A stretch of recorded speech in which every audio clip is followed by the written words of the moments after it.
Dalam satu riwayat menyebutkan bahawasanya orang yang masuk syurga tidak ada perkara yang paling dia rasa kecewa dan rasa macam rugi lebih daripada waktu yang lalu di dunia dia lupa nak zikir kepada Allah.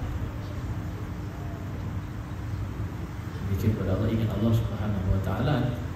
Jadi oleh kerana itu sebaliknya, waktu-waktu yang dia ingat Allah Ta'ala itu waktu yang paling dia rasa macam berharga, bernilai nanti. Tapi itu di dalam nanti syurga Allah Ta'ala. Moga Allah Ta'ala jadikan kita di kalangan ahli syurga.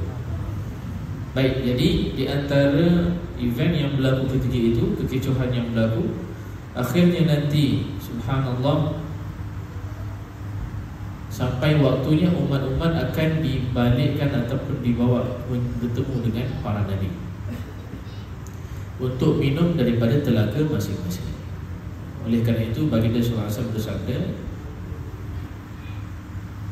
setiap nabi itu nanti akan ada telaga dan setiap nabi itu akan berbangga sesama mereka, siapakah di kalangan umatnya yang paling ramai minum daripada telaga. Itu nak kita katakan antara yang akan berlaku nanti di hari akhirat, bahawa sebelum nanti akan rentas titian sirat ni ada khilaf antara ulama.